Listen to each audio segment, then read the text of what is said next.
Bom, meus irmãos, vamos começar, né? A paz do Senhor a todos. Amém. Mais uma noite aí, uma aula importantíssima para a nossa vida, porque dessa aula, eu e o bispo estava conversando anteriormente, também vale a nossa salvação.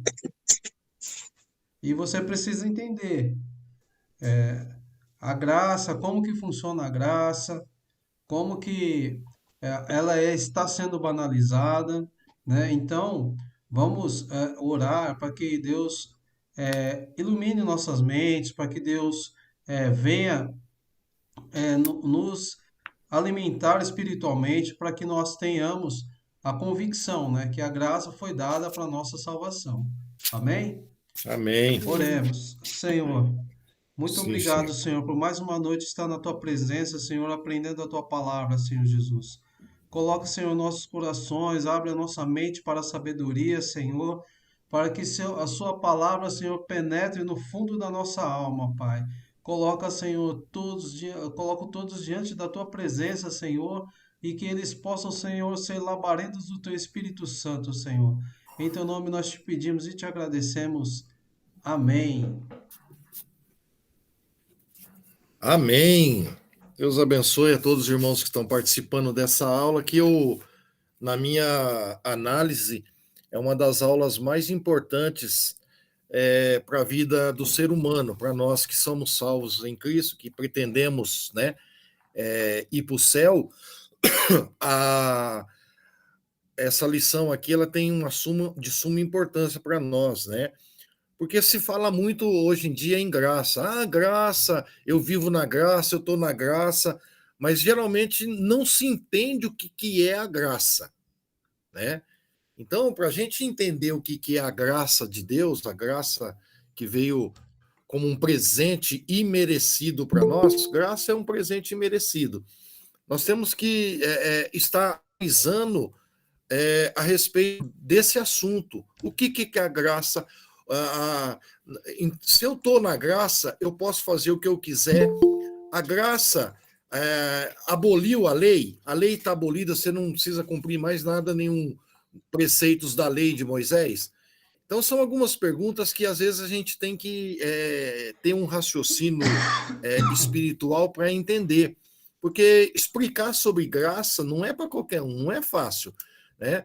Porque você fala, graça é aquilo que Jesus fez por nós, morreu, tal, tal. Mas você não consegue, às vezes, explicar ou aquilatar o poder que a graça tem.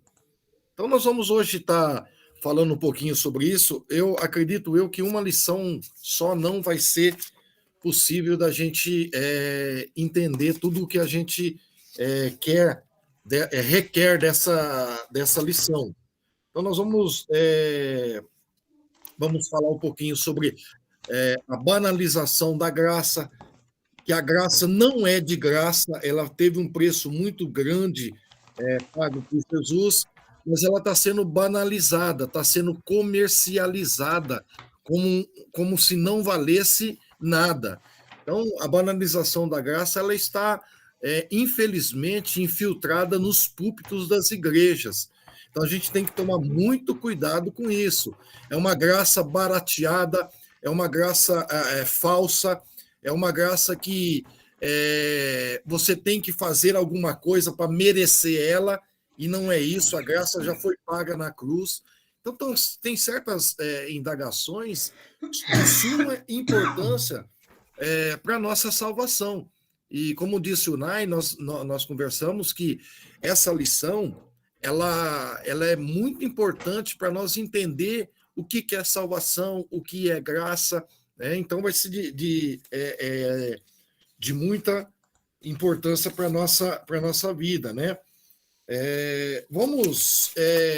Eu fiz alguns slides aqui para a gente poder entender o plano de salvação de Jesus, de Deus, até chegar em Jesus, que é o plano da graça.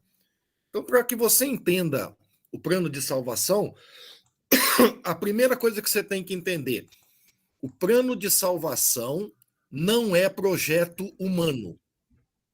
Não foi um projeto de Paulo, de Silas, não foi um projeto de Moisés, não foi um projeto elaborado por grandes cientistas, não foi um projeto elaborado por grandes homens de Deus, não. Projeto de salvação, ele é um projeto diretamente vindo de Deus, né? Então, esse projeto de salvação, ele é um projeto que eu chamo, Nai, de projeto de amor. Sim, Porque se bispo. você entender, e nós vamos voltar um pouquinho lá no Éden, eu vi um pastor dizer uma coisa muito interessante, que Deus tem todo o direito de ficar irado com o homem. Porque Deus deu uma ordem para o homem descumpriu. Deus tinha o direito de exterminar o homem naquele momento. Né? Poderia falar assim: ó, não deu certo, o homem pecou, o homem desobedeceu a minha lei, então o que, que eu vou fazer? Eu vou simplesmente exterminar o homem, né? Por causa do seu pecado. Não. Deus não fez isso. Por que, que Deus não exterminou o homem logo no Éden por causa do pecado? Né? Ele não fez isso por quê? Porque ele tinha um plano elaborado já de salvação para o homem. Eu acho que isso é uma convicção minha. Você pode ter outra ideia. Eu acho que o plano de salvação de Deus, ele já existia desde a fundação do mundo. Porque se Deus é onisciente, onipresente, onipotente, e ele sabe de todas as coisas, ele já tinha um projeto, porque ele sabia que o homem ia pecar. Ou não sabia? O que vocês acham? Você acha que Deus, na sua onisciência, não sabia que o homem ia cair? Lógico que sabia. Logicamente que sabia. Então, o que Deus fez? Quando ele já sabia que o homem ia pecar, ele fez o que? Ele elaborou um plano de salvação para o homem. Então, quando você analisa a Bíblia, e lá no Éden, o plano de salvação, ele não iniciou-se com a graça de Jesus. O plano de salvação para a humanidade, ele teve início no Éden. Aí você diz, bispo, mas como assim? Vamos analisar o Éden para você ver que Deus iniciou o plano de salvação dele logo no Éden. Logo no início do Éden, Deus já teve esse plano de salvação para toda a humanidade. Vamos analisar. Primeira coisa, quando o homem pecou contra Deus, você pode ver lá no início do Éden, lá nos capítulos 1º, 2º, quando o homem pecou contra Deus, qual a primeira coisa que o homem fez? Ele se escondeu, não é isso? Aí Deus apareceu e disse para ele: onde estás, Adão? Ele diz: eu ouvi a tua palavra, a sua voz soar no jardim e tive medo e me escondi. Não foi isso? Ali foi o início da segunda dispensação humana, que era a consciência. Vem a inocência, que o homem é inocente, estava nu e nem não sentia vergonha nada na nudez, porque ele estava na inocência. Aí depois veio o segundo, que era a consciência. Depois veio governo humano, patriarcal, lei, graça, e foi indo sobre as 7 dispensações. Mas a segunda dispensação do homem foi o quê? A consciência. A consciência mostrou que o homem pecou contra Deus. Então, o que o homem fez? Ele se escondeu. Mas Deus já tinha um projeto para o homem. O primeiro projeto que Deus fez para iniciar a salvação do ser humano foi o quê? Quando o homem pecou, ele viu que ele estava o quê? Nu. Não é isso? O que Deus fez ali? Ele matou um animal e daquele animal ele fez uma vestimenta para o ser humano.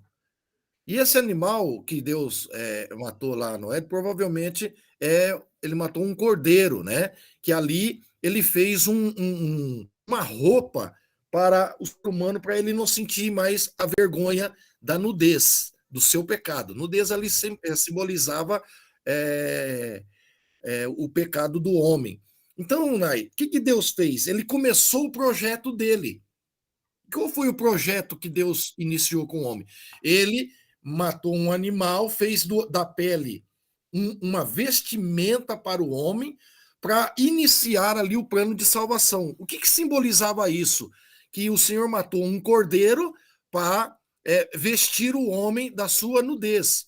E esse cordeiro, simbolicamente, era Jesus, que ia cobrir a nossa nudez perante Deus. Vocês estão entendendo? Então, a salvação, como projeto de Deus, ela já ele lá em Gênesis capítulo 3, versículo 21, né? Quando Deus matou um animal e ali ele fez uma vestimenta. Que aí vem João, capítulo 1, capítulo 1, versículo 29, diz assim: eis aí o Cordeiro de Deus que tira o pecado do mundo. Olha, o Cordeiro que cobriu o homem na sua nudez no Éden foi o mesmo, era simbolizado, né, na tipologia, Jesus que viria para trazer salvação para a humanidade. Mas não é só isso, Nai. No Éden, como eu falei, que foi o início da salvação, teve uma sentença de Deus, e essa sentença ela foi dada para a serpente, não é isso? Quando o homem pecou, Deus deu sentença para o homem, que do suor do rosto ia comer, deu várias sentenças. Deu sentença para a mulher, que a mulher agora, a gravidez dela seria parto com dor, e outras sentenças que Deus deu. Mas Deus deu uma sentença também para Satanás, que era tipificando a serpente, que enganou a Adão e Eva no paraíso. Então, Deus disse para a serpente, né? Dizendo assim, porém inimizade, isso está em Gênesis 3,15. Porém inimizade entre ti e a mulher, entre a tua descendência e o seu descendente. Este te ferirá a cabeça e tu ferirás o calcanhar, né? Ou seja, Deus estava expondo aqui para Adão e Eva e também para a serpente, Satanás, que o ser humano seria salvo pelo sacrifício de Jesus. Quando ele diz assim que a serpente ia ferir o calcanhar, quer dizer, ia tentar matar Jesus de todas as formas, que foi o que o diabo fez desde o início do Éden para terminar com a descendência do Messias, que Jesus vinha da linhagem de Judá, e ali você pode notar, irmãos, que o que Satanás fez para destruir a linhagem de Jesus foi de todas as formas, né, Nai? Lutou, ele tentou exterminar os judeus lá no tempo de Esther, ele tentou terminar com Judá, que ia vir a linhagem de Jesus, então ele fez de tudo. Por quê? Porque ele sabia, o próprio Satanás, que Deus colocou um projeto de salvação. Tu vai ferir o calcanhar, mas ele vai pisar na tua cabeça. E de quem estava se falando aí? Estava falando de Jesus, que ia derrotar o diabo na cruz e ia implantar o quê? A graça. Então, o plano de salvação para o ser humano, ele, como eu falei, não é um plano humano. Nós não teríamos condições de elaborar nenhum tipo de plano de salvação. Então, com o pecado do homem, Deus já tinha um projeto. Olha como Deus é maravilhoso para com o ser humano, né? É como nós falamos, né, Nai? Deus tinha o direito de simplesmente terminar com aquela geração. E depois, você pode ver, quando veio o dilúvio, vamos voltar um pouquinho antes do dilúvio, quando Nimrod quis construir uma torre chamada Torre de Babel para chegar no céu, né, para ver como que era, porque eles não entendiam que o céu, se eles fossem construir uma torre para chegar no céu ali, né, mas eles não entendiam nada disso e eles queriam isso, né, o egoísmo, sei lá. Então aí Deus o que fez? Separou as línguas. Fez uma confusão de línguas, Torre de Babel quer dizer confusão. Fez uma confusão de línguas e houve essa separação, que também, se você analisar, já fazia parte do projeto de Deus para salvar toda a humanidade. Eu costumo dizer, bispo, que Deus, quando criou o mundo, ele sabia que o homem ia cair. Então, ele foi a criação, ele foi a condenação e ele foi a salvação, que ele que implantou a graça, né? Sim, a implantação. Eu acho, ó, eu posso estar até falando um pouco de bobagem aqui, mas eu acho que a própria lei já era uma graça do Senhor. O que é graça? Um favor imerecido. A lei já era assim. Logicamente que a lei, nós vamos analisar um pouquinho ela agora, porque depois da lei vem a graça do Senhor. Mas a lei também, ela teve uma suma importância no projeto de salvação. Bispo, Porque quando o Deus Jefferson está implantou a querendo lei. perguntar. Oi? O Jefferson está levantando a mão. Ah, pergunta aí, Jefferson. Depois eu volto no raciocínio. Jefferson, põe som aí. Eu vou fazer uma pergunta, mas eu quero que, com todo respeito às pessoas que estão ouvindo, eu não sei se a pergunta faz o raciocínio de quem está falando. Então, como Deus sabia de tudo, por exemplo, vamos comparar os homens daquele tempo com, por exemplo, Hitler, que ele fez a atrocidade toda. Qual é a diferença disso? Ó, entenda uma coisa, Jefferson. Deus, ele deu o livre-arbítrio para o homem. É. Então, esse livre-arbítrio, o que é? O direito de escolha. Então, cada ser humano ele tem um direito de escolher. Hitler escolheu a maldade, escolheu acabar com o povo judeu, né? E então esse livre-arbítrio dado para nós é um direito de escolha. Adão e Eva teve o direito de escolha. Todos eles que pecaram tiveram o direito de escolha. Então o livre-arbítrio ele é quando você está falando de Hitler. Então porque a gente fala muito em predestinação. Então Hitler foi predestinado para vir fazer o que ele fez. Não. Predestinação é só Jesus. Ele fez porque era um livre-arbítrio dele. E também, se você analisar, o diabo ele usa o ser humano para atrocidades, para matar, para roubar, para todas as coisas. É isso que você quis dizer? É que eu estava confuso, assim, igual, por exemplo, tinha Pilatos mandou crucificar Jesus, fez aquela maldade com Jesus, Deus já sabia disso, né? Deus Sim, sabia que sim. aconteceu. Então, eu estava querendo comparar. Então, esses Hitler, igual eu estava vendo uma reportagem esses dias, aborto. O cara tem uma situação boa, e é o cara, uma clínica de aborto terrível. Eu estava lendo uma Então, é notícia. que nós estamos Como é que falando, pode, Jefferson. né? Aí Deus... Esse é livre-arbítrio. Então, a pessoa tem direito de fazer ou não fazer, o bem ou fazer o mal. Eu queria, entendeu? Entender essas diferenças aí. Sim, sim. Nenhum homem, Jefferson, é predestinado para fazer alguma coisa. O homem tem o livre-arbítrio de escolha, ele pode fazer o que ele quiser. Então, o Hitler ele escolheu. Ó, você pode ver, vou dar um exemplo simples para você. Se tivesse a pessoa predestinada a alguma coisa, então Judas, quando traiu Jesus, ele não é culpado, ele já veio predestinado para fazer aquilo. Não é isso, não é? Se ele Isso. veio predestinado, ele não é culpado. Ué, eu vim para isso, então eu já vim para isso, então. Não, Judas fez porque ele teve o livre-arbítrio. É o jeito E dele, outra, ele bispo, escolheu fazer isso. eu interpreto também da seguinte forma: Jesus, até o último momento, até o momento da ceia, ele quis dar a opção de Judas para ele se salvar. Sim, lá na ceia. Bispo, mas assim, não sei se está tendo perguntas minhas estão sendo meio ignorante, mas, por exemplo, mas Deus sabia que esse homem ia nascer. Por exemplo, Judas, por exemplo, o que ele ia fazer. Então, e aí? No caso, Deus não podia impedir que ele nascesse, que ele, assim, entendeu? Eu estou entendendo, Jefferson, mas acabei de falar que o homem ele tem a liberdade de escolha. Então, Judas, quando nasceu, ele escolheu trair Jesus. Ele não foi induzido, não colocaram uma arma na cabeça, você tem que trair Jesus. Não, ele simplesmente ele fez. Podia ser Judas, podia ser Pedro, podia ser João. Igual você fala para mim assim, ó, você quer fazer esse negócio, quer tomar essa atitude? Então, mas o problema é seu. É isso, né? Isso, é por aí, é por É aí. por aí, né? É por Por aí. aí.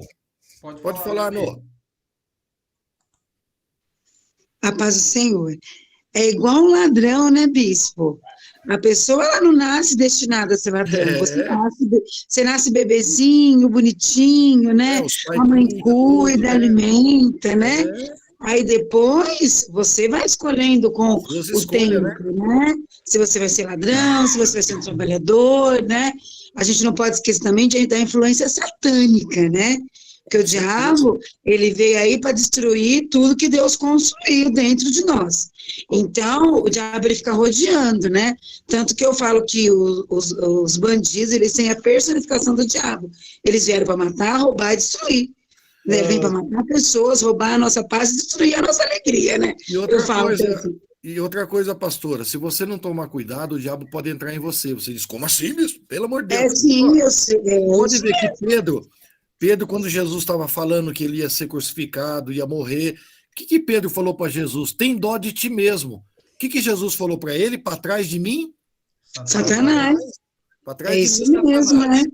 Então, quer dizer, Pedro estava um homem de Deus, um homem que conhecia Jesus, deixou o diabo entrar nele. Aí Ele o estava próprio Senhor sob falou assim: ó, influência, né? Satanás pediu para cirandar você como trigo e eu não deixei, eu cuidei. Ele estava Então, sob influência maligna, né? sim, isso aí, E influência. bispo, E sobre tem, influência maligna, Jefferson, você pode roubar, você pode matar, você pode fazer qualquer coisa, você está induzido a isso. É. igual o irmão Jefferson perguntou do Hitler, eu acredito que ele era um grande endemoniado, É, sim, né? Era um grande endemoniado, era um ele homem veio para possesso pelo cumprir, diabo, né? Noemi, porque qual era a intenção de Hitler? Destruir os judeus, a linhagem de Jesus. É por aí a É, e coisa. ele tinha a visão de uma raça pura, né? É, Gente, uma visão completamente preconceituosa, fora sim. de tudo que é bíblico, fora de tudo que é sagrado que a gente aprende, né? Então, Deus não dava no negócio, com certeza. Mas o projeto de Hitler era mais embaixo a coisa. Ele queria exterminar. Você pode ver. Qual foi a ira de Hitler? Qual é o povo que mais Hitler tinha ódio? O judeu. O judeu. Ele exterminou milhares e milhões de judeus, porque ele queria, logicamente, usado e influenciado pelo diabo para destruir a linhagem de Jesus. Isso já era um projeto satânico. E Hitler Sim. podia ser outro nome, não podia ser Hitler, podia ser mas Hitler foi ele, né? E na visão humana maldosa dele, né? Ele via como o povo judeu como um povo sujo, para ele era um povo. É uma visão completamente distorcida, né? É uma visão completamente dominada pelo diabo, não é uma visão normal. Porque uma pessoa no seu juízo normal, ela não teria feito o que ele fez. Ele estava possesso. Sim. Aí, vamos continuar o plano de salvação. Aí veio Nimrod. Depois de Nimrod, o que veio? A raça humana se tornou um pecado tão diante de Deus e que o Senhor resolveu exterminar o homem, não é isso? Exterminar o homem. E Deus tinha, se você analisar, todo o direito, por causa da corrupção humana, de destruir e acabar com o ser humano ali no tempo do dilúvio. Mas só que a Bíblia diz assim: e Deus achou graça em Noé e a sua família. Por que Deus não destruiu ali todos no dilúvio? Porque existia um projeto de salvação para o homem. Se Deus ia destruísse o homem naquele momento, todo o projeto que ele esquematizou no Éden caía por terra. Até aquilo que ele falou, a sentença para a serpente, caía por terra, porque ele ia exterminar todo ser humano. Não, ele salvou Noé, a sua família, porque ele tinha um projeto de salvação para o ser humano. E uma coisa terrível lá no Éden foi uma palavra que esses dias eu comentei ela, que quando uma palavra terrível, que ninguém gosta dessa palavra, separação. Ninguém gosta. Por exemplo, alguém morreu da tua família, quer dizer, separou de você. Separação de cônjuge, de casamento, de família, separação de filho e mãe, pai. Separação é uma palavra dura, né? Ruim. E lá no Éden, por causa do pecado, houve essa separação do homem e Deus. Isaías diz: o pecado faz separação entre vocês e Deus. Então, essa separação, Noemi, ela fez um abismo muito grande entre Deus e o homem. E o que aconteceu? A salvação, ou o projeto do Senhor de salvação, foi essa ponte que não exterminou, que não acabou com o homem no Éden, nem no dilúvio. Por quê? Porque Deus tinha um projeto. Essa separação que existia entre nós e Deus, ela inicialmente, vamos dizer assim, iniciou-se com a lei. A lei. Então nós vamos entender, para a gente entender, porque como o homem estava separado, vamos dizer, o homem ficou uma ponte de separação entre Deus e o homem. E essa ponte aqui seria a Jesus, né, que veio unir Deus ao homem. Mas antes de Jesus, né, esse projeto de Deus de salvação, ele teria que chegar até Jesus. Então não seria, por exemplo, Jesus já veio, morreu, tal. Não. Esse projeto era um projeto. Tá marcada a tela aí, não, Nai? Ficou marcado, tá meio borrado. Eu não sei o que aconteceu aqui, mas é interna. Estou tentando limpar. Ah. Nossa, que esquisito. Parece que ela jogou no... Não consigo tirar, não. Tá vendo? Tá sumindo até eu aí, né? Tá desfocado. Ué, que esquisito. Essa não... Pior que eu não sei nem mexer. Eu vou tentar ficar meio de lado aqui, ó. Dá para ver um pouquinho, né? Dá para ver. Eu não entendi o que aconteceu. Foi aqui nela mesmo. Então vamos continuar. Então, coloca o segundo slide aí, Nai. Então, presta muita atenção. O projeto e o plano de salvação, como eu falei, ele são etapas, né? E nessas etapas do projeto de Deus para salvar o homem, ele instituiu o quê? A lei. A lei, né? Olha o que diz aí, ó, os mandamentos contêm preceitos indispensáveis de moral, de ética e de vida religiosa, sem os quais o povo viveria num caos. Então, nesse tipo no projeto de salvação, Deus tinha que colocar o quê? Porque o povo saiu do Egito e eles não tinham leis ainda, tal, né? Então veio depois, eles já estavam estabelecidos, né?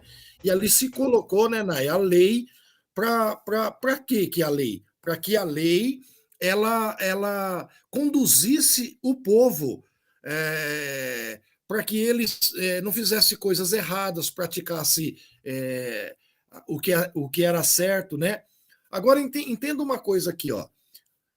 O que está escrito, ó, entretanto, na impossibilidade dos seres humanos cumprirem plenamente a lei para se tornarem justos, Deus nos outorgou a sua maravilhosa graça. Então vamos parar um pouquinho aqui.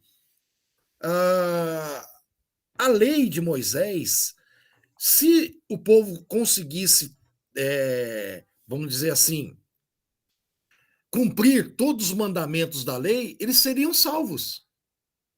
Mas a própria que é possível se cumprir. Agora sumiu o negócio, parece. Melhorou. Foi impossível se cumprir a lei.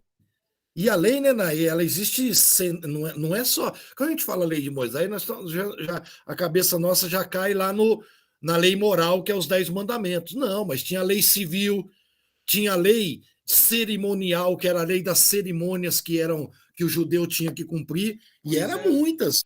Por isso é importante os irmãos lerem Levítico. Isso, Levítico ali tem as leis de tudo, de tudo. São preceitos que foram colocados ali. Só que o homem ser salvo pela lei era muito complicado. Então, como que era a salvação no Velho Testamento, né? A do Novo Testamento nós vamos falar que foi pela graça e tal. Mas e a do Novo Testamento? Como uma pessoa conseguia ser salva ou conseguia o perdão dos seus pecados? Nessa diretriz de salvação, Deus colocou o quê? O sacrifício de animais. Por que o sacrifício de animais? Que seria, as leis seriam. Esse sacrifício de animais, vamos dizer, justificava do seu pecado.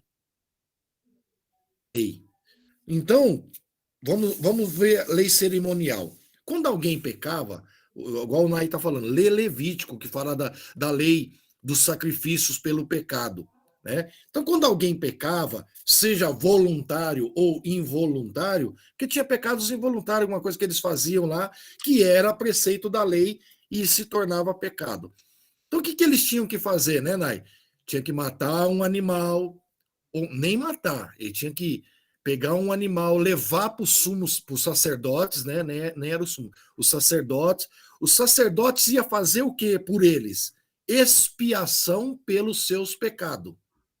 Era interessante isso. Então, a pessoa, por exemplo, o Nai ou eu, fazia um pecado. Então, nós queríamos que aquele pecado fosse, vamos dizer assim, coberto, né? Para que o Senhor perdoasse. Oi? Perdoado, né? Perdoado, isso seria a palavra certa, perdoado. Então, o que ele fazia? Pegava um animal, até o animal, irmão, não era qualquer um, não. Um animal tinha que ser sem mancha, um animal, ele tinha que não ter nenhum defeito, né? Não podia levar um animal cego, um manco. O próprio Deus reclamou disso, que eles estavam levando animais com defeitos para o sacrifício. Olha que coisa terrível. Ah, vai morrer mesmo, então já está com defeito mesmo, né, Nai? Leva lá o cego, o manco, já o sacerdote vai sacrificar mesmo. Olha o que eles estavam fazendo, né?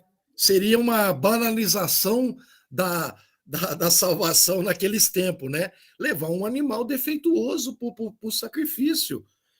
Então, o que eles faziam? Levavam o animal, o sacerdote ia lá, a pessoa tinha que pôr a mão sobre a cabeça do animal, ele degolava, tudo na frente da pessoa, degolava o animal, ali o sangue era espargido, tal, e dali era perdoado o pecado daquela pessoa que praticou. Você imagina, irmão, se a gente tivesse que fazer tudo isso, agora, tem que fazer tudo o que era antes lá na lei. E outra coisa, a palavra expiar, que era uma vez por ano, eles faziam uma expiação do pecado. O que era expiação do pecado? Era o sumo sacerdote, não o sacerdote, o sumo sacerdote, ele entrava no Santo dos Santos uma vez por ano. E ali eles faziam o que nós chamamos de expiação do pecado das pessoas. Então, a palavra, quando você vai no dicionário e vê a palavra expiar, a palavra expiação, expiar quer dizer cobrir. Então, olha que interessante. O pecado que a pessoa cometia, né, Nai?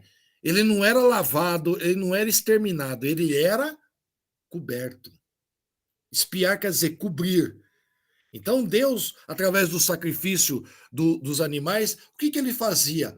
Ele trocava o pecado daquela pessoa por um animal. Isso era lei.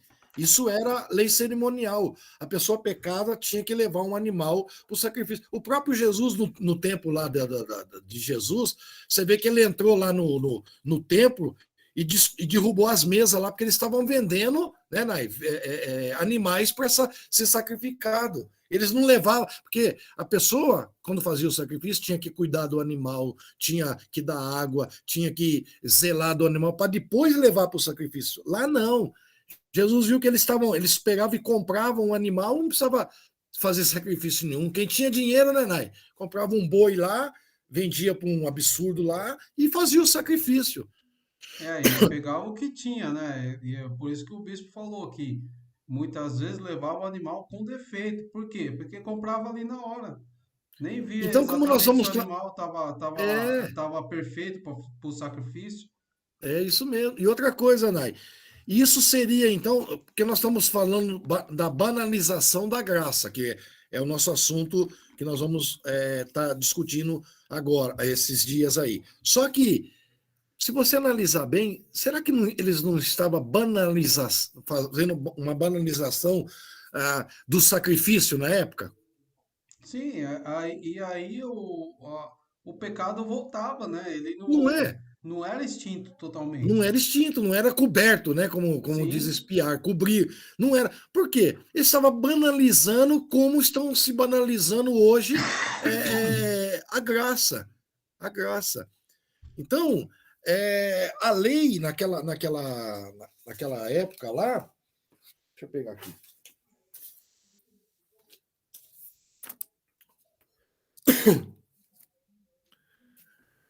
Em, em João 1,16, está falando da lei e da graça. Ó, João capítulo 1, verso 16 e 17. Ó. Porque todos nós temos recebido a sua plenitude e graça sobre graça. Está falando de Jesus. Porque a lei foi dada por meio de Moisés, a graça e a verdade vieram por meio de Jesus. Olha então, entenda bem. A lei foi dada por, por meio de Moisés e a graça por meio de Jesus. Então, a lei, ela cobria o pecado. A graça extermina o pecado. Olha a diferença dos dois. Então, a lei, eu acho que a lei, Nai, ela foi dada por Moisés para revelar o quanto o homem é pecador. eu também acredito, bispo. Sabe por quê? E é merecedor de ser condenado, né? Então, eles deviam cumprir a lei segundo as obras humanas. A lei era cumprimento das obras humanas, não das obras de Deus, das obras humanas, né? Incluíam festas anuais, incluíam sacrifícios, Então, os sacerdotes, teve a época dos sacerdotes levíticos que cuidavam dessa parte de sacrifício, né? Só que a lei, ela veio cumprir o seu papel. Cumpriu a lei. O próprio Jesus falou que a lei cumpriu o papel que foi conduzir o povo até chegar em Jesus. Porque em Jesus, a lei ela foi abolida. Então, muitas pessoas dizem assim, então eu não preciso cumprir a lei, a graça, eu posso fazer o que eu quiser. Peraí, irmão. Não vamos confundir as coisas, né? Aí já é a banalização, né? Oi? Aí já é a banalização. Então, isso seria uma banalização da própria lei, né, Nai? Uma Isso. banalização da lei. Então, quando veio a graça ela veio para salvar o homem não por méritos humanos. Entenda uma coisa. O que era méritos humanos? A lei era assim. Eles faziam sacrifício, mas por méritos humanos. Ele tinha que levar o animal, ele tinha que fazer o sacrifício, ele tinha que cuidar, como eu falei, ele tinha que pagar, ele tinha que comprar. Era por eles mesmo, ele tinha que fazer esse sacrifício. Já a graça não precisa desse sacrifício. E as pessoas não entendem isso. E fazem, e acham que a graça, por ser de graça, tem que ser banalizada, ela tem que ter uma graça sem sacrifício, uma graça sem santificação, sem santidade, uma graça sem você servir a Deus, sem você trabalhar em obra. É uma graça banalizada mesmo, né? Ô, bispo, Bom, é coloca o importante segundo falar aí. também, eu acho importante falar que assim, como as leis não funcionaram, como o bispo está falando, então houve uma necessidade da graça, houve uma necessidade de Deus enviar um plano de salvação, porque se fosse pelas leis, ninguém seria salvo. Não, não teria, não, Entendeu? não. Nós estamos falando de salvação. Então, se Isso, fosse pelas leis, ninguém seria salvo. Então, ninguém. Deus, houve essa necessidade de Deus enviar, de implementar a graça através de Jesus para que nós tivéssemos direito à salvação. Tamanho o amor de Deus por nós. Por nós, a humanidade não por isso que graça é um amor imerecido, né? É uma coisa que Isso. nós não merecíamos. Agora, eu vi um autor dizendo uma coisa até que eu achei interessante, anotei aqui. Ele diz aqui interessante, ó. A fundamental diferença entre lei e graça, ó. A lei e a graça, elas se atuam junto, mais ou menos, né? Fica claro que a fundamental diferença entre elas é que a lei exige a justiça do homem. Então a lei exige a justiça do homem. Ele tem que sacrificar, fazer um monte de coisa. Enquanto a graça concede justiça aos homens através de Jesus. Nós somos justificados pela fé através de Jesus Cristo, né? Então, a graça não é logicamente que a graça não nos dá direito de vivermos em pecado. Não é isso. A graça, por ser de graça, não é que agora eu posso viver em pecado. Nós vamos falar nas futuras lições sobre uma vez salvo, sempre salvo. Vamos estudar um pouquinho sobre isso, que é muito importante, né, para a gente entender. Porque tem igrejas aí que estão pregando que se você for salvo uma vez, aceitei Jesus como meu salvador, agora você pode fazer o que você quiser, que você nunca vai perder a salvação. Nossa, mas que estranha essa coisa aí. Ela não soa muito bem aos meus ouvidos, não, né? E o Senhor diz, sem fé é impossível agradar a Deus. Então, se você não tem fé, como que você vai ter condição de servir o Senhor? Então, nós vamos ver um pouquinho sobre isso. Pode colocar o segundo desenho aí?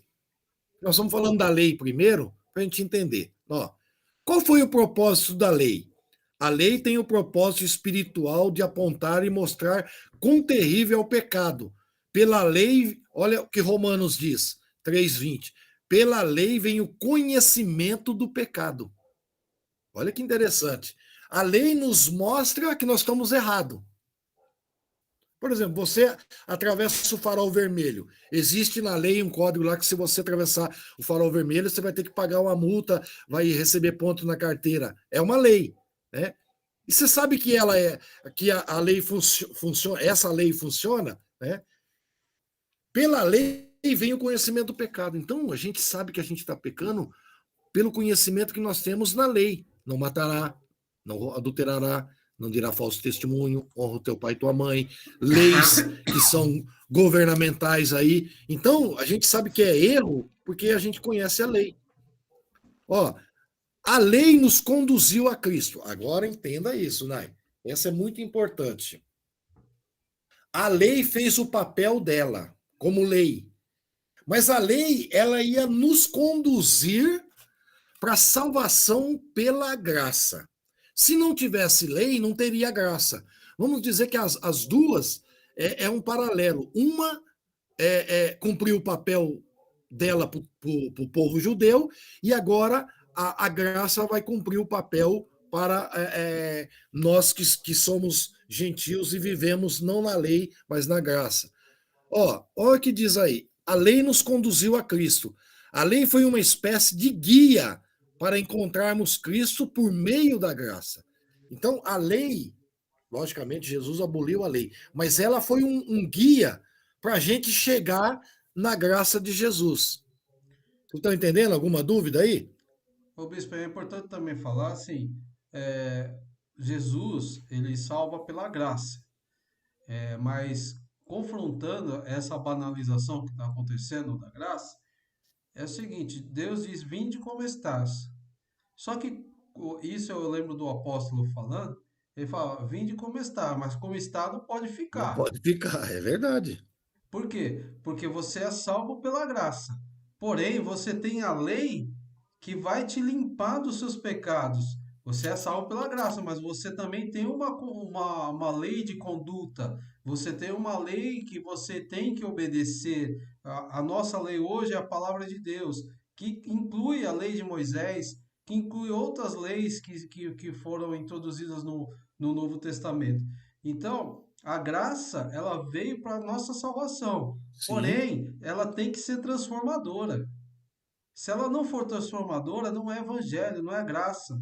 Entendeu? Por quê? Porque não adianta nada eu dizer que estou salvo pela graça, porém cometer vários pecados, beber, adulterar, isso aí vai me levar para o inferno. vai. E isso nós vamos estar estudando na próxima aula. Por quê? Porque quando Jesus diz assim, ó, eu não vos conheço. Ah, mas Jesus, eu profetizei, eu falei em línguas, eu fiz isso, eu fiz aquilo. Quando Jesus diz eu não conheço, ele não está falando para o ímpio. Ele está falando para aquele que procurou a salvação, que fez as coisas na terra. Então ele diz, aí a pessoa se justifica dizendo assim, né, ó, eu profetizei, eu falei em línguas, eu fiz isso, Senhor, e agora eu não estou salvo? O Senhor diz, eu não te conheço. Por quê? A banalização da graça. Você achava que estava salvo, podia fazer o que quisesse, e não é por aí, não. Então ele está dizendo assim: a lei nos convence pela impossibilidade de ser cumprida. A lei é difícil de ser cumprida, de que não podemos alcançar a salvação sem Cristo. Tem pessoa que diz assim: eu sou judeu, eu cumpro a lei. Então, querido, vai me desculpar, mas ó, não pode alcançar a salvação sem Cristo, sem a graça. Eu acho que é muito difícil. Para cumprir todos os mandamentos, não tem como. Põe o outro slide aí. Eu quero ver se eu termino esses slides hoje. Não sei se vai dar tempo. Porque a banalização da graça nós vamos começar na aula que vem. Eu estou falando isso, irmão, para a gente entender como o bispo está indo lá desde o começo, para a gente chegar na salvação pela graça, senão a gente não vai entender nada, né? É importante entender o que é a graça, né? Isso. Por isso que a gente tem que entender qual a, o conceito de graça para entender qual que é a banalização que está sendo feita. Então, olha, esse desenho de cima é muito interessante, a síntese do tópico que ele põe aí, ó. A lei e graça. Lei seria a justiça e a graça, a misericórdia de Deus. Misericórdia de Deus. Deus é justo, então as pessoas tinham que cumprir a lei. Mas a misericórdia de Deus, ela também ela é de suma importância. Se não fosse a misericórdia de Deus, nós seríamos destruídos. Então é muito importante, né? O apóstolo João afirma que foi Cristo quem trouxe a graça e a verdade. Sim, a graça é superior. Olha esse texto, Gálatas 3, do 15 ao 29, ele mostra que a graça ela é superior à lei. A gente tem que entender isso. Porque muitas pessoas dizem assim, mas a lei ela tem muitos preceitos, então a lei ela é superior à graça. Não. A graça veio substituir a lei.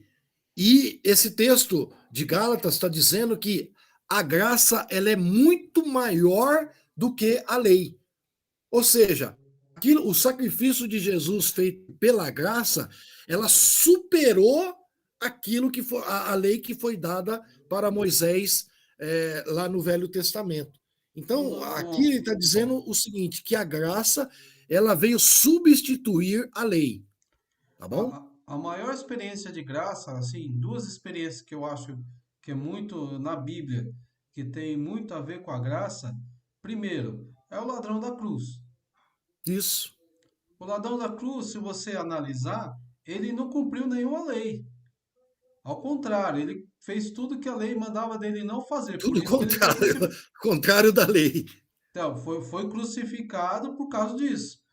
Porém, quando Jesus chegou e ele reconheceu o senhorio de Jesus na vida dele, Jesus disse: hoje mesmo estarás comigo no paraíso. Por quê? Ele saiu da lei e entrou na graça. Isso aí, essa é uma boa colocação, é isso mesmo. Outro exemplo foi o Gadareno. Ele estava totalmente possesso de demônios que nem a sociedade queria ele mais. A sociedade da época preferia os porcos do que ele. Isso E ele, mesmo. ele queria seguir Jesus. Ele falou: não, você vai ficar aqui e dar testemunho da minha palavra. E aí, essa foi um outro exemplo de graça imerecida, que ele não merecia, porém, que trouxe a salvação para aquelas vidas. Então, é isso que é graça. Essa é, esse conceito que nós temos que ter. Nós não merecemos, irmãos. Se for por merecimento, por isso que é o favor imerecido de Deus. Porque é um Isso. favor que nós não temos condições de pagar, nós não temos como pagar. Então, como que a gente tem a certeza da salvação? Pela graça. E aqui, a Romanos, aqui, capítulo 5, ele explica bem isso. Ó. Aonde abundou o pecado, superabundou a graça de Deus. A graça foi muito maior do que a própria lei. Né? Então, ó, não há pecador, pior que seja, que não possa ser alcançado pela graça. O Ney acabou de falar do ladrão, que não denegriu toda a lei, né? Não fez nada, tudo errado pela lei, e foi salvo pela graça de Jesus. A graça imerecida. Você acha que o ladrão merecia ser salvo? Não, graça imerecida. Pode colocar o outro, não. Então, isso nós chamamos de maravilhosa graça. Aqui ele está falando que, eu até coloquei, está colocado aqui em cima, favor imerecido de Deus. Nós não merecíamos. Duas coisas essenciais, Nai, para a salvação da graça. Aqui, ó. Fé e graça. A graça opera mediante a fé no sacrifício de Cristo. Ambas, fé e graça, atuam juntamente na obra da salvação. A graça de Jesus é um favor imerecido. E a nossa fé, quando nós aceitamos Jesus, aceitamos Ele como nosso Salvador, dali deixamos o pecado, nascemos de novo, nova criatura, né? Agora, a nossa fé nos leva a ser salvo pela graça. É a fé em Jesus. Não é sacrifício, não é coisas que você tem que fazer para merecer. A salvação e fé, a graça e a fé, elas têm que andar junto. Se você tem fé, você tem graça da salvação em Jesus. Né? Ó, a graça não é salvo-conduto para pecar. Essa é muito importante, viu, Nai? Na próxima, não vai dar nem para a gente falar um pouquinho disso, mas vamos falar só um pouquinho. Ó. Então, a pessoa diz assim, pastor, eu estou vivendo na graça. Ó, só que a graça não é salvo-conduto para você pecar. Né?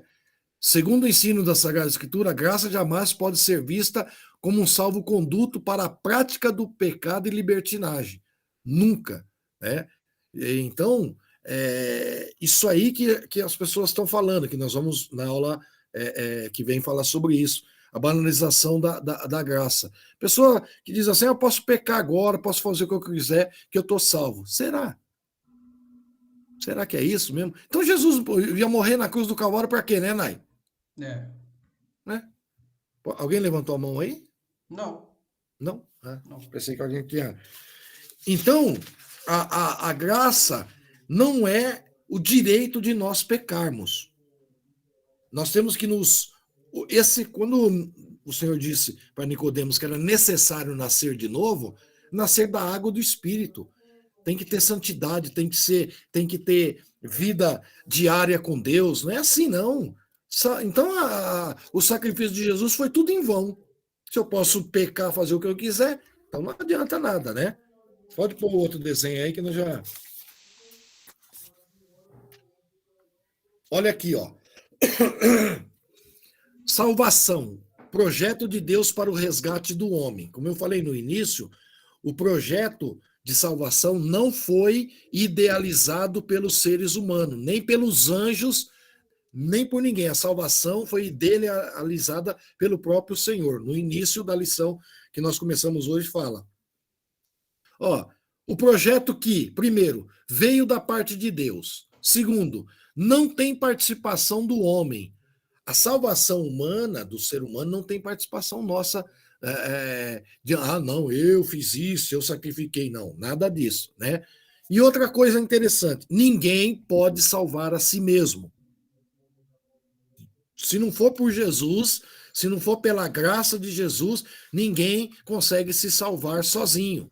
A salvação, embora ela seja uma salvação de graça, nós não conseguimos salvar pelas nossas obras, não conseguimos nos salvar por aquilo que nós fazemos. Temos que fazer, lógico, obra tem que ser feita, ajuda tem que ser feita, mas nada disso é um pacote da salvação. Mas não é só isso, porque tem pessoa que diz assim, Nai, eu faço tanta caridade, eu vou ser salvo. Está perdendo tempo. Não Né? é pelas obras. Isso. Agora coloca a outra, que nós vamos já entender um pouquinho. Acho que não vai dar para falar tudo. Nossa, já é 9 horas, meu Deus. Passa voando, né, bispo? Passa demais. Eu coloquei esses dois aqui porque eu achei muito interessante. Ó. Se deixe presentear pela graça. Humanamente é impossível ao crente alcançado pela graça retribuir a Deus tão grande salvação. Olha que interessante isso, né? Porque tem pessoas que dizem assim, eu vou ser salvo pelas obras. Aí eu sou uma pessoa boa, né? Eu faço isso, eu faço caridade e vou ser salvo, irmão. Né? Não tem como a gente retribuir a graça de Jesus. Pagar a graça. A graça não precisa ser paga, ela já foi paga. Né? Então, olha, o nosso relacionamento com Deus, quem tem mérito é o seu filho. Quem tem mérito na salvação não é nós. Quem fez tudo o sacrifício na cruz foi o Filho de Deus, Jesus. Né? Então, é um favor inefável de Deus, mediante sua graça. Né? Então, nós devemos saber nos presentear por essa graça. Obrigado, Senhor, por essa graça, por um favor imerecido. Né? E ele está dizendo aqui, nesse aqui, ó, que a divina graça ela é um pouco incompreendida. Né? Lá nos tempos do apóstolo Paulo, eles não entenderam muito a graça, porque Paulo pregou salvação pela graça, e Pedro pregou a salvação pela lei. Então eles ficavam assim, sem entender. Né? Olha essa colocação que o autor colocou, achei muito interessante. Por isso, ao longo da história da igreja, 2 extremos estiveram presentes acerca de você compreender a graça.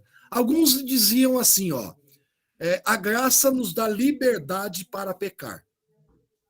Leva a pessoa à libertinagem. A palavra de Deus mostra que o maior castigo sobreviverá sobre os que profanarem o sangue do pacto e ultrajarem o espírito da graça. Aqui, então eu não posso pecar. Se eu fizer um pecado, eu estou condenado. Outra coisa da graça foi muito falado nos tempos dos apóstolos, tá, né? Que nós somos impossibilitados de receber tão valioso presente. Nós somos tão pecador que nós não merecemos. Tem pessoa que começa a orar, eu não mereço, né? Às vezes é só uma demagogia, né? E ele está falando que se refere ao perigo do legalismo, da ideia de que para ser salvo por Deus eu preciso dar algo em troca. Então, o valioso presente do Senhor, eu tenho que fazer isso, eu tenho que pagar, eu tenho que não sei o quê. Não, irmão, tal atitude pode levar o crente ao orgulho espiritual, igual aqueles escribas fariseus batiam no peito, né? Que eu dou esmola, que eu oro, eu preciso fazer isso. Não, a graça é um favor imerecido. Né? Então a gente tem que tomar muito cuidado para não se tornar o perigo do legalismo, a pessoa que começa a querer pagar uma graça imerecida. Não tem que pagar, já foi pago. Pode pôr o outro. Aqui está dizendo a salvação pela graça. Justificado por graça. A graça é maior do que as obras. Está dizendo? É um dom do céu. O que nós estamos explicando, Nai? Entenda uma coisa, meus irmãos. Não é que você não tem que fazer obras. Só que obras não justificam a salvação. Sabe que exemplo vem agora bem a calhar? O jovem rico. Isso. Quando ele chegou para Jesus, falou assim: Senhor, o que hei de fazer para lhe dar a vida eterna? Aí Jesus perguntou para ele: tens praticado os mandamentos? Ele Todos, falou, né? sim, sim, tenho, desde a minha mocidade. E aí Jesus falou com ele, então, vai, vende o que tens e depois segue-me. Então, ele iria fazer as obras se ele fosse seguir a Jesus, e quando ele seguisse a Jesus, aí ele ia encontrar a graça. Isso. Agora, interessante aqui em Efésios 2, do 8 ao 9, é o que diz: porque pela graça sois salvos, mediante a fé. Isso não vem de nós. Opa, então a salvação não vem de nós. É dom de Deus, não de obras, para que ninguém se glorie. Porque senão as pessoas falam assim: eu sou salvo porque eu sou bom. Eu sou salvo porque eu dou meu dinheiro aos pobres. Eu sou salvo porque eu ajudo o fulano. Eu sou salvo porque eu dou dízimo. Eu sou salvo por causa. Não, irmão. Para com isso. Olha, salvação é um dom gratuito de Deus. Não é com isso que não tem que ofertar, você não tem que ajudar a obra. Não é isso. A obra, ela faz parte também da salvação. Mas se você, ele está dizendo aqui que as pessoas dizem que só a obra salva. Só aquilo que você faz de bem salva. E não é isso. Né? Ó, obras. As obras não se justificam. As obras não salvam. Romanos 1:6. A salvação não vem por obras, mas é dom gratuito de Deus. Entenderam? Agora, vai dizer, o bispo está falando, então que eu não preciso dar mais dízimo, que eu não preciso dar oferta, que eu não preciso ajudar mais ninguém, que eu não preciso levar a campanha do quilo, que a obra não salva. Irmão, não estou falando isso. Ele está falando aqui das pessoas que só dizem que a salvação só vem pelas obras. Se eu fizer obra, eu não preciso de Jesus. É isso que está dizendo o texto. Eles estão dizendo que salvação é só se eu fizer o bem, eu não preciso de Jesus. Aí você vai errar, vai entrar num pecado terrível. Né?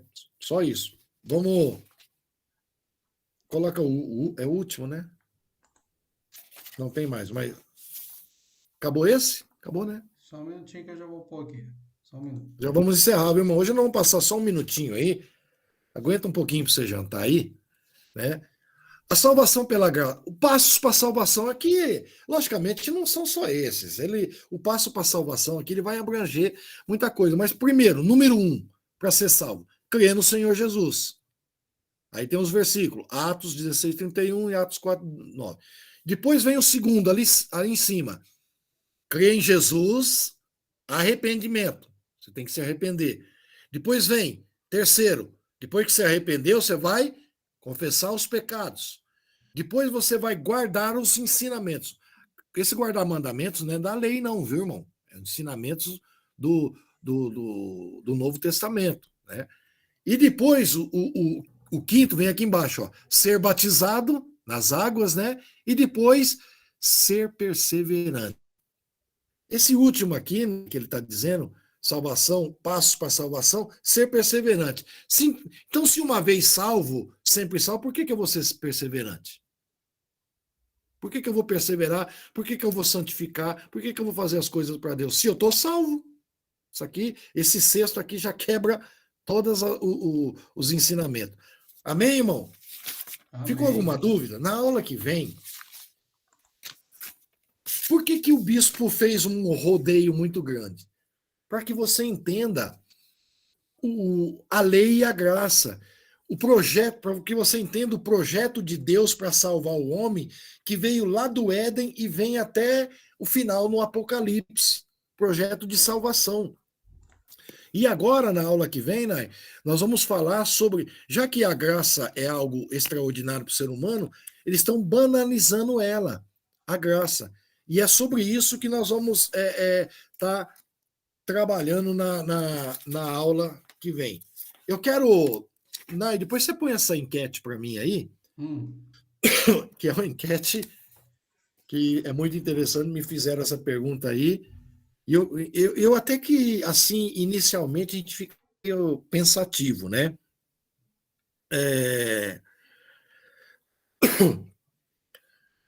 A pergunta que fizeram é: Adão e Eva e os seus descendentes foram salvos? descendentes, os filhos de Adão e Eva. Adão e Eva foi salvo, né? Mas que regras eles usaram para ser salvo? Se na época não tinha nem lei e nem graça. Olha que interessante. Na época não tinha nem lei nem graça. Então, Adão e Eva foram. Você acha que eles foram salvos, os descendentes deles, ou não? Se não tinha lei, não tinha um parâmetro para eles seguir, nem lei nem graça. E aí, eles foram salvos ou não? Você acha que Adão e Eva foram para o inferno? É a pergunta. Os descendentes deles foram salvos, porque eles foram expulsos do paraíso. Mas será que Adão e Eva foi salvo? Ou porque como não tinha nem lei nem graça, então como que eles não foram salvos nem pela lei nem pela graça, porque não tinha. E eles foram salvos? Pergunta interessante, hein? Fica na enquete aí. Eu mando a enquete aí para os irmãos estar respondendo. A pergunta, depois nós vamos, que essa daí até eu fiquei com o cabelo em pé. Meus irmãos, obrigado, viu? Ficou alguma dúvida? Dá tempo de você. Tem alguma dúvida, algum comentário? Fica à vontade, irmãos. Fica à vontade, porque a aula que vem ela vai dar continuidade. E a aula que vem ainda tem bastante conteúdo, hein, gente? Muito. Vamos ter que resumir a aula que vem, porque senão nós vamos para a terceira aula. Porque a aula que vem nós vamos falar muito sobre, principalmente nós vamos entrar na lição, né? Nós vamos compreender o que é a graça, né? Ninguém pode salvar a si mesmo. Nós vamos entender que a justiça de Deus exige punição para o pecado. A justiça de Deus, irmão, ele exige punição do pecado. Isso é lei. Né? Então, nós vamos ver sobre isso, sobre a graça, né? Que veio, a banalização dela, né? E muitas coisas importantes nós vamos aprender na aula que vem. Deus abençoe a todos vocês. Ficou alguma dúvida? Acredito que não, bispo. Eu estou muito feliz. Irmã Faraíde está aí conosco, né? Oh, que bênção! Eu fiquei muito feliz quando ela entrou, né? A quantidade dos alunos não está aumentando consideravelmente, mas aos pouquinhos está aumentando. Eles vão aprendendo da importância. Nós estamos tendo alunos com saúde espiritual. Isso, é o que nós queremos. Então, não adianta a gente jogar malabarismo, encher isso aqui de irmãos, 250 irmãos, sendo que o principal foco nosso, que é ensinar a palavra de uma forma correta, não está sendo feito, entendeu? Então, agradeço a irmã Faraídes, aos irmãos que entraram, a irmã Cleide, a irmã Silene, que voltaram a frequentar as aulas. Estou muito feliz. Se eu estou feliz, imagina Jesus, né? Então, Amém. Muito obrigado a todos aí. Obrigado, bispo. Amém. Tamo junto. E a semana que vem a gente continua nessa aula maravilhosa aí. Amém? Amém. Deus abençoe. Orar, amém? Amém. Senhor Deus, muito obrigado, Senhor, por essa aula, Senhor, a qual tu nos ensinaste, Senhor, sobre a graça, sobre a tua lei, Senhor. Coloca, Senhor, a tua sabedoria em nossas mentes, Senhor. Coloca, Senhor, a tua graça e o teu Espírito Santo em nós, Senhor, para que nós sejamos labaredos do teu Espírito, Senhor, e para que nós, Senhor, trazemos a maior quantidade de pessoas possíveis para a nossa igreja, Senhor. Esse é o sentido do Evangelho. Esse é o sentido, Senhor, de toda a pregação da tua palavra. Pai, coloca as tuas mãos sobre todos, Senhor. Eu abençoo a cada um que esteve aqui e abençoo também os que não estiveram, para a tua graça e para a tua glória, Senhor. Amém. Deus abençoe. Amém.